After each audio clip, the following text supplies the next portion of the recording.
There was this lady, we'll call her Annie, that was a friend of my mom's, and I lived with her for a few months after college. I worked second shift, so I was up late watching TV after everyone else was in bed. Annie comes walking into the living room half asleep. I say, "What's going on, Annie?" And she says, "My grandmother just called." I'm like, "No, no one has called."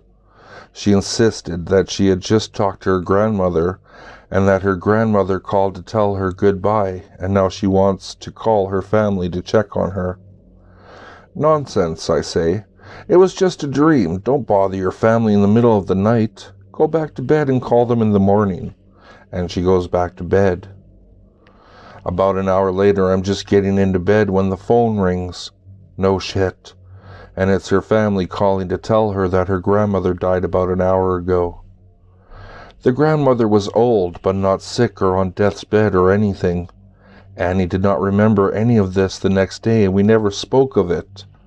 I thought about this for years and struggled with labeling it a ghost story or just an eerie coincidence. My skeptical and logical tendencies decided to label it a coincidence. The only time I had retold this story have been to people who do not know Annie in situations where everyone is telling their ghost stories. Then, about a decade later, Annie died unexpectedly. I went to her funeral and her brother was delivering a eulogy. In it, he tells this story. When Annie was about 4, her great-grandmother died.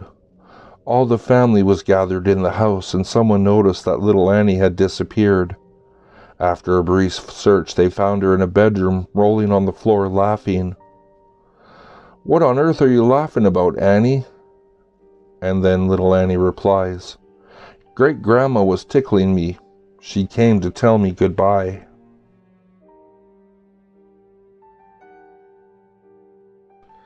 I flung myself through the door and vaulted the toppled long-dead refrigerator that served as an effective barricade in front of me. My legs propelled me through the room into the small hallway on the other side.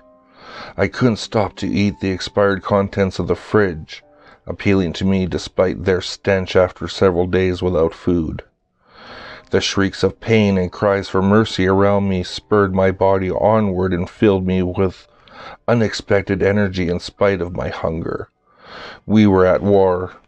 I came to a halt in front of a small bathroom. A noise. Something behind the shower curtain.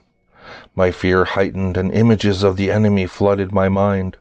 Merciless beasts wearing human skin, devouring indiscriminately, accepting no pleas, and respecting no argument.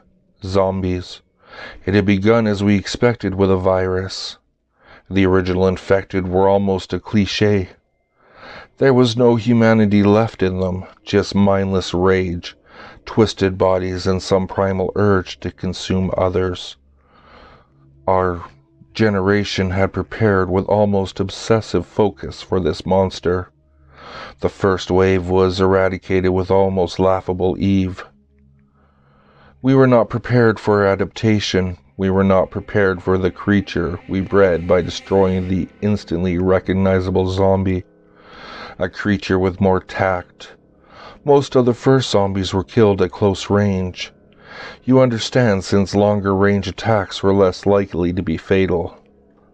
We had trained ourselves, even before the outbreak, to equate infection with death when it came to zombies. A person died when their eyes clouded over and they started biting, not when you put a bullet in their head.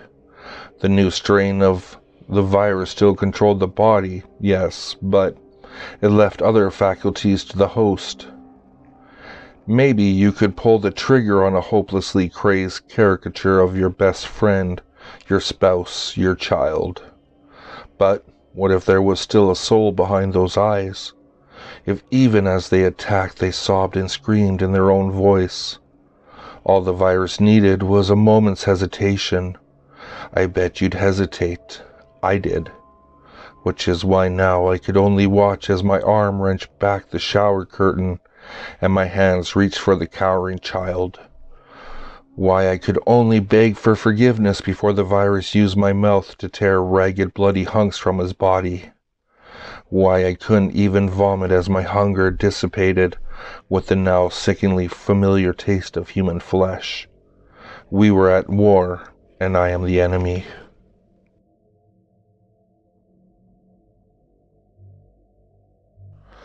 I worked the graveyard shift in a hospital kitchen about 5 years ago.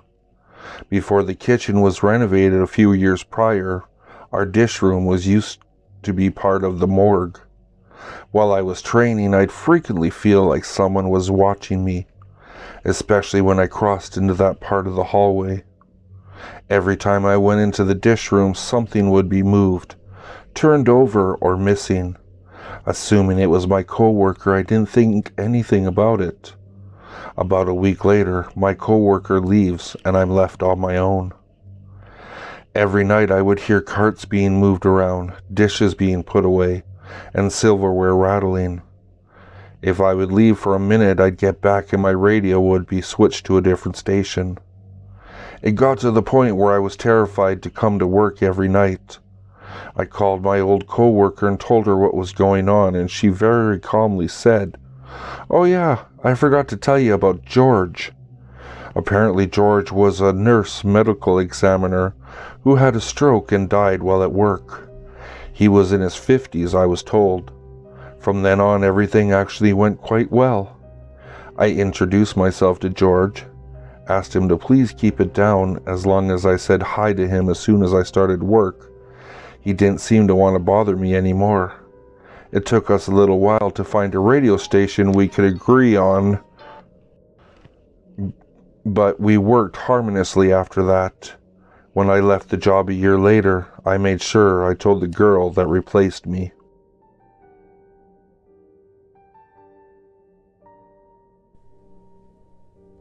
One night, I had a very strange dream. I was in my house and I heard the doorbell ring. When I answered the door, there was nobody there. All I found was a small box sitting on my doorstep. When I opened the box, I was shocked to discover a finger inside, a severed human finger. Then, I woke up in a cold sweat. A few days ago, I was unclogging my kitchen sink. Something had fallen down the drain, and when I reached inside to pull it out, the garbage disposal suddenly came on. I felt a sharp, intense pain, and when I pulled my hand out, my finger was missing. It had been cut off. I spent the night in the hospital. They told me they couldn't reattach my finger. Instead, they just sewed up the wound and bandaged it. Last night, I had another strange dream. There was another box sitting on my doorstep. This time, when I opened it, I found a human heart inside.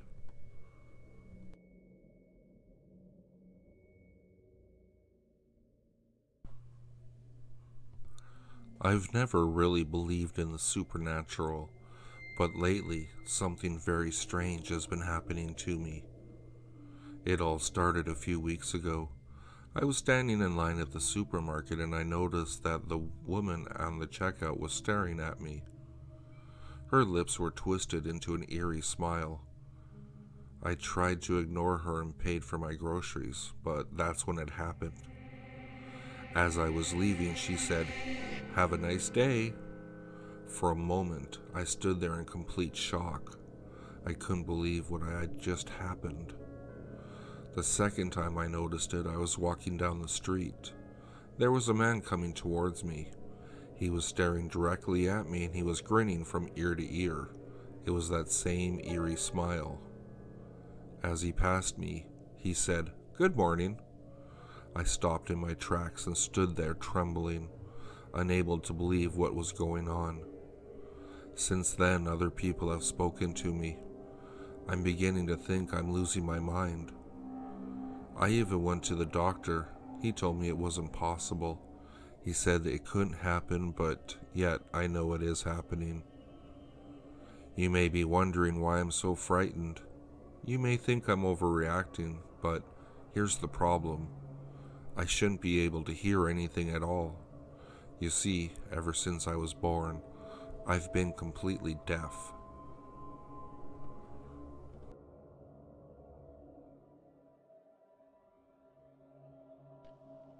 A man named Charles was going on a vacation with his brother's wife, and their 3 children. Since there wasn't enough room for 6 people in one car, Charles decided to take his own car and caravan. They drove for a few hours, but during the long ride, Charles got a flat tire. They had to pull over in the middle of nowhere to fix the flat. Charles' brother wanted to stay with him while he changed the tire, but Charles insisted that he go on ahead, because the children were tired and becoming restless from the long ride. He said he would quickly catch up to them and not to worry. So Charles' relatives drove off while Charles changed the tire. When he was finished, he called his brother on the cell phone, but for some strange reason, no one answered. He left a voicemail saying he would be on his way, but they never called back. Charles assumed they had made it to their destination. He drove for a few more hours and a few more miles, waiting for an answer from his brother, but never received one. It was getting late in the night, and Charles was getting very tired. There were no hotels to stay in that area, but he found a house in the middle of nowhere. He called his brother one last time and left a message. "Hi Mark, this is Charles. I'm tired of driving, so I'm going to spend the night in this little house just up the road. Don't worry, I'll be okay. I'll see you tomorrow morning, bright and early." The owner of the house kindly let him stay in for the night. Inside, the home was dark and dingy and decrepit. The old man offered to cook Charles dinner, and Charles kindly accepted. Charles sat at the dining room table and waited for the old man to serve the food. The old man came out of the kitchen carrying a piping hot platter. At first, Charles thought it was meatloaf, but as he bit into the meaty dish a few times, he realized that it wasn't meatloaf. "This is delicious," Charles said. "What's it called?" "It's a Spanish dish," replied the old man. "It's called El Carne de tu familia." Charles was confused. "What does that mean in English?" he asked. The man smiled and said, "It means the meat of your relatives."